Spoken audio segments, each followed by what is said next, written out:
Imagine this. Fresh snow blankets the ground. The wind is howling. You're just coming out of your barn locking up for the night, and with your lantern in front of you, you spot a single set of footprints, and you trace them back to coming out of the dark woods. And as you follow them, they lead you right to your front porch and stop at your front door. Your heart's racing because you realize they never turn away. Whoever or whatever is inside your house. But as you open the door, your family's just sitting there normally, like nothing happened. You turn and look back again. Yep, the tracks are still there. And you can't help but think to yourself, maybe the maid was right. The 1922 Hinterkaifeck murders is one of the most haunting cases in history. Now, the Hinterkaifeck farm isn't a large farm, but it's not small either. It's about 50 acres, and it's located far enough away from the nearest town that you can see the lights, but far enough away no one can hear you scream. Your closest neighbor is about a half a mile away. The farm's patriarch, a man by the name of Andreas Gruber, he was a crotchety old man. It's about the only way I can put it. A guy that is set in his ways, a guy that doesn't want to hear any nonsense. So when the family's maid, Crescens, comes to him complaining about being able to hear voices coming from the attic, footsteps, somebody's up there moving around, he didn't want to hear it. And these strange things just kept happening around the farm.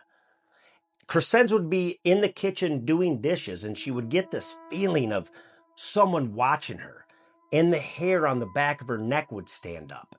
And when she would turn around to look, of course there's nobody there, but the table, the dining room table that she just cleaned, had this fine layer of dust on it, like it had come from the ceiling.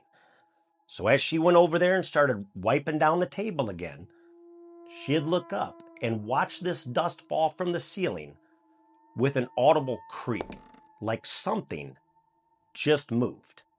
Now, Andreas's wife, Cecilia, and his daughter, Victoria, she would come to them over this, and they'd be like, oh, don't worry about it. It's just the old house settling. But Crescens knew better. She could feel it. She would lie in bed and hear these muffled voices that she couldn't make out what they were saying, but they were there. Along with these footsteps, something's moving around up there. She would wake up in the morning knowing she locked her door the night before and it was wide open. Now, Andreas kept losing his keys. He would come home, he had a routine, he would walk in the door, toss them on the counter, that's where they would stay. But they kept turning up on the dining room table, on the corner bench, odd places, and it was making him mad. So people knew, don't mess with his keys. Crescens knew what was going on. Something was in the house. Then one night, Crescens is lying in bed, and the voices start again. The footsteps start again. And as she pulls her blanket up towards her cheeks, listening to those footsteps move closer and closer and closer, and they finally stop. It is right above her. And as she's staring at the ceiling, dust starts to fall down into her eyes. And as she's rapidly blinking, trying to make sure she doesn't lose sight of this crack in the ceiling, that crack went from dark to light to back to dark again in a split second. She knew someone was watching her. So when the sun come up the next morning, Crescens packed up her belongings, told the family she was quitting, and they tried to talk her out of it. I mean, Andreas was like, whoa, wait a minute, pump the brakes here, because he needed her. She was a good worker, and they did not want to be short-handed. But all of this hearing voices and footsteps just fell on deaf ears when it come to Andreas, because he was a reasonable dude. He was a crotchety old guy, like I said, and he wasn't going to listen to nonsense. The place is not haunted. But Crescens didn't want to hear it. She said goodbye to the family. She said goodbye to Cecilia and Victoria and the two children, Cecilia and Joseph. And walked out that front door, and she never looked back. And this obviously put the family in quite the bind, but Andreas's wife assured him that, don't worry, we're going to get through this just fine. A few months later, winter had already set in by this point, and the family gets home from church. And Andreas tells his wife and daughter that, hey, I'm going to be back in a little bit. I'm going to go down and talk to Lorenz. Lorenz is the closest neighbor about a half-mile away, Lorenz Schlittenbauer. Now, his wife and daughter kind of chuckle over this, and, good luck with that, because Andreas and Lorenz don't get along. Neither one of them like each other. They don't like each other for multitude of reasons, one of them being that Lorenz wanted to date Andreas's daughter, and he said absolutely not. But they still got to be neighborly because, they're going to be dealing with each other for a long time. And as Andreas gets up to Lorenz's house, he can see that he's out in the barn tinkering with something at the workbench. And as he's approaching, Lorenz can hear something. He turns around from whatever it was he was working on, and he sees Andreas, and he knows something's bothering him. So to put aside their dickish behaviors and everything, Lorenz is wiping off of his grease off of his hands, and he chucks the rag on the workbench. And Andreas, what's going on? He's pretty hesitant to say anything. I mean, Andreas is a hardened man, but he's on the verge of putting his guard down. He needs somebody to talk to. So Andreas asks, he says, hey, have you seen anybody out on my farm? Lorenz is, no, why? And Andreas at this point, he's just, well, I used to think Crescenz was crazy, that she had lost it, but now I'm just not too sure. To give you a better understanding of the farm, the way that the farm was laid out, you've got your barn that sits over here, and the family's house was shaped like an L, to where you've got your family that lives over here, the cows are stored over here, but the roof connects everything. And inside of that is the attic. And the attic actually runs the entire length from the cow barn all the way over to the living quarters. And this attic actually came in handy because they would store their hay and straw in there to where they could just chuck it down from the attic in these little holes above the cows. That way they could feed them and bed them easily. But it also doubled as insulation in the wintertime. But Andreas would tell Lorenz, he'd be like, the strangest thing the other day. Said, I was closing up the barn. At night, I was walking out and I was holding my lantern. And I noticed this set of footprints that come out of the woods. They appeared to come from nowhere. And they just led right up to the house. And when I go up to the house, they go right up onto the porch and they stopped at my front door. And he goes, but they never went back. They never went anywhere else, just to my house. And he said, my keys are missing. My keys they kept getting moved around to different spots. And now finally they're just gone and I can't find them. So we get back from church the other day and there's this Munich newspaper sitting on the dining room table that nobody knows where it came from. And at nighttime, he goes, I'm just hearing footsteps moving around in the attic. And I can hear these voices like someone's talking. It's muffled. I can't make out what it is, but it's there. These same things that I was so critical over Crescenz talking about, they're happening to me. And he said, my barn, you could tell somebody just beat the lock off of the door. So I had to replace that. These things just keep happening. And you can clearly see that Lorenz is shocked. I mean, he's got one of these, holy smokes, we're in the middle of nowhere and you're dealing with that type of thing. And Lorenz, the only thing he knows to do, he says, hey, I have an extra revolver. Would you like it? And Andreas at that point, he's just like, no, forget it. I'll be fine. I don't need anything. But soon, he was going to wish he took Lorenz up on that offer. But the next day, though, the Gruber family had a new maid coming in. After 6 months, a new maid by the name of Maria Baumgartner would be arriving in the afternoon. Fast forward a couple days, and a man by the name of Albert Herfner arrived on April 4th at the farm.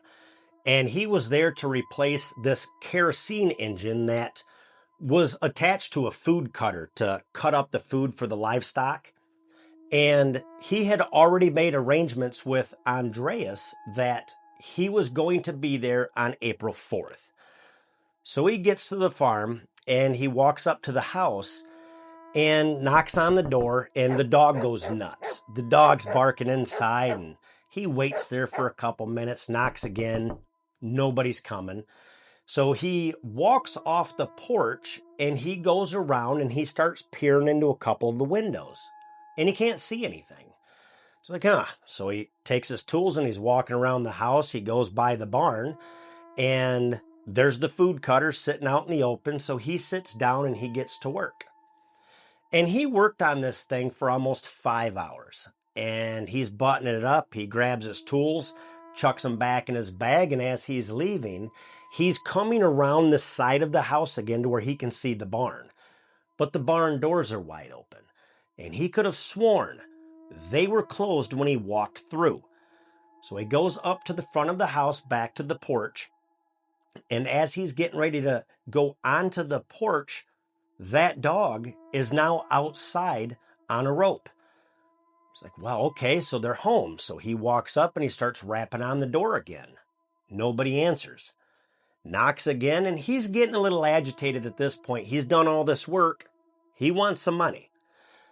Nobody answers. So he's like, okay, whatever. I'm leaving. So he leaves Hinterkaifeck and he goes down to Lorenz's house.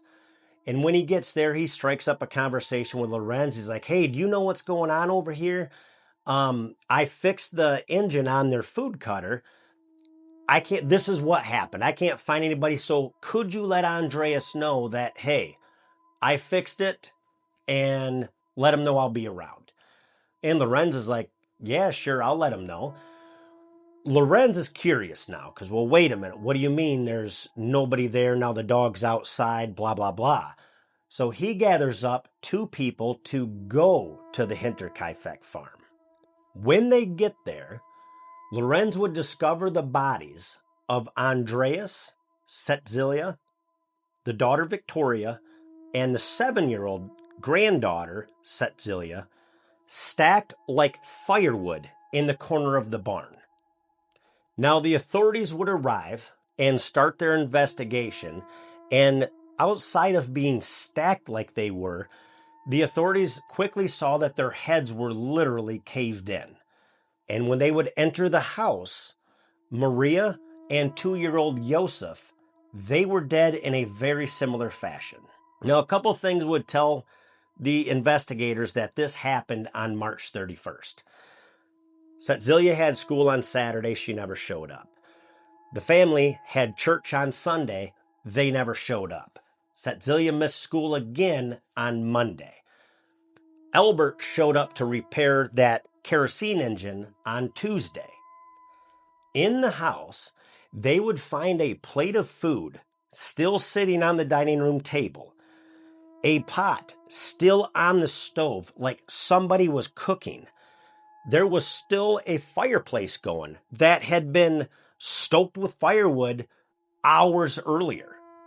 And when they would reach the attic, the straw and the hay, they could see these heavy-looking impressions like something was sleeping up there. It was living there. With everything that the investigators found, this is the best way they could tell everything went down. On March 31st, in the middle of the night, something woke up Andreas. He got out of bed, still in his pajamas, walked out to the barn, to where right when he crossed that barn door threshold, he was met with a mattock straight to the face. Now, a mattock, the best way to describe it, it looks like a pickaxe, but how a pickaxe has the point, this one's more like a hatchet blade on the other side. And after they killed Andreas, tossed him in the corner, like a assembly line, Setzilia gets out of bed, in her nightgown, walks out to the barn. The same thing happens to her. And then it's the daughter Victoria, almost like they're in this trance that they can't help what they're doing. They just follow each other, one after the to their death. They cross that threshold, boom. And they get the 7-year-old girl, which they didn't figure she died right away because the poor thing had balls of her own hair in her fist, like she was just writhing in pain and just kept pulling at her head because she didn't know what else to do because that's where all the wounds were. The investigators said they were hit so hard in the head, it was like the killer was trying to drive their skulls through the barn floor, to give you an idea of what they look like. But then, one by one, they would pick them up and they would stack them in the corner, they or it, we don't know, and covered them in straw, and then proceeded to go into the house where they found Maria, killed her. She still had her luggage, her suitcases sitting on the bed. She hadn't even unpacked yet. 2-year-old Josef was still in his crib. Now, Lorenz was initially a suspect due to the fact that him and Andreas didn't get along, but Andreas didn't really get along with anybody. And the fact that Lorenz wanted to date Victoria and Andreas was like, yeah, absolutely not. That's not happening. But they eventually just kind of pushed him off to the side and didn't think much of him anymore. And when the physicians arrived, they did the autopsies right there in the barn, and he removed the heads of all 6 people and sent them into Munich to these clairvoyants and these psychics to read it and try to live the last few moments of their lives, which we already know how that turned out. So the bodies, since they couldn't wait, all 6 bodies were buried without their heads. And since they got stored there, they were stored in Munich. Eventually, World War II came and bombing Germany, the skulls were lost forever. And for over 100 years, this is one of those cases that has never been solved. So if you have a theory of who could have done it or what could have done it, I would love to hear it in the comments. Now you know the story of the 1922 Hinterkaifeck murders. Thanks for watching.